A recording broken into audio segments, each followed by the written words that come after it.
out our exclusive CBS News interview with two women who say Democratic Congressman Eric Swalwell sexually harassed them.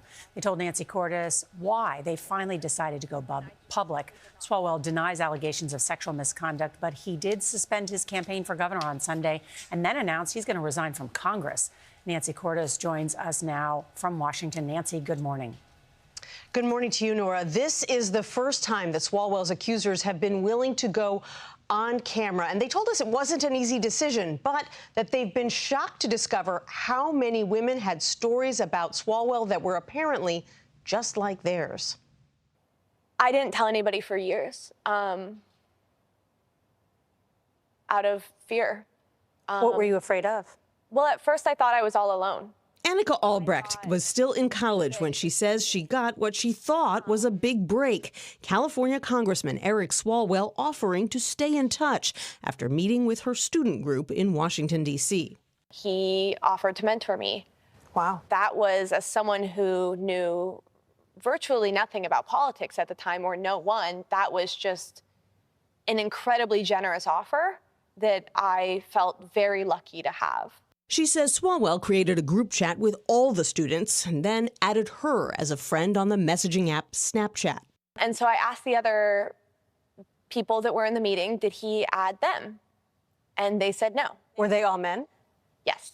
I was the only woman in the meeting. She says Swalwell, who was then in his late 30s, started out talking politics, but his messages soon turned flirtatious. Ultimately, it reached a point where he invited me to a hotel to meet him. It was very clear what the connotation was.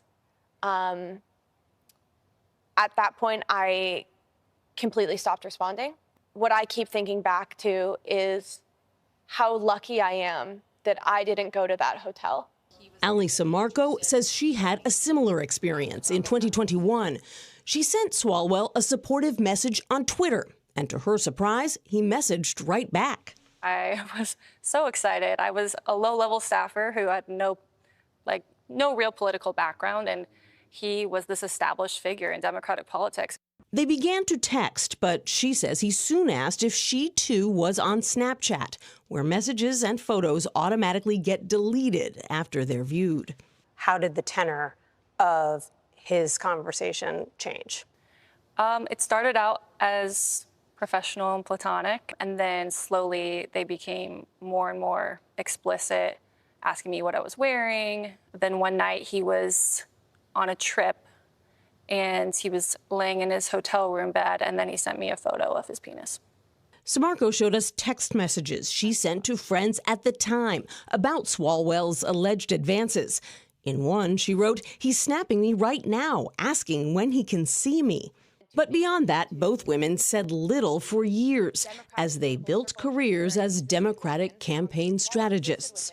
I was terrified that if I spoke out against him, then people would think that I was a loose cannon, that I couldn't be trusted, that maybe I'm making it up. That was until Swalwell decided to run for governor of California. I'm Eric Swalwell, and it's this simple. And quickly moved to the top of the pack. The idea that this man who has already abused his power would be given even more power and could potentially harm even more women made my whole body sick. So, 2 weeks ago, Alrech reached out to her good friend Cheyenne Hunt, a Democratic content creator, and asked her to post a video about the rumors that have dogged Swalwell for years.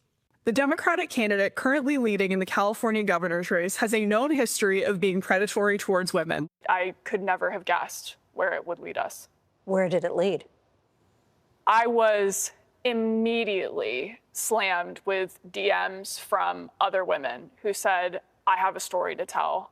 And that was when I realized that this was a lot bigger than I think any of us knew. Swalwell has acknowledged what he called mistakes of judgment, but denied all allegations of sexual misconduct. They have never happened, and I will fight them with everything that I have. And yet on Sunday, he suspended his bid for governor, and yesterday announced his plan to resign from Congress.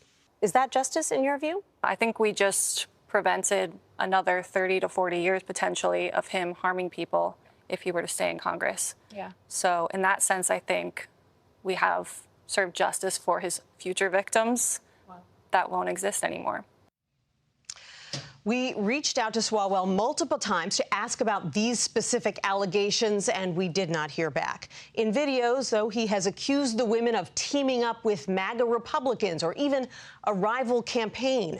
The women we spoke to say that is simply not true. In fact, Ali and Anakah said they didn't even know each other before they came forward. It's pretty remarkable what they accomplished just in the past 14 days, you guys. I'll say, Nancy, it's been big change in Eric Swalwell's life. Thank you so much.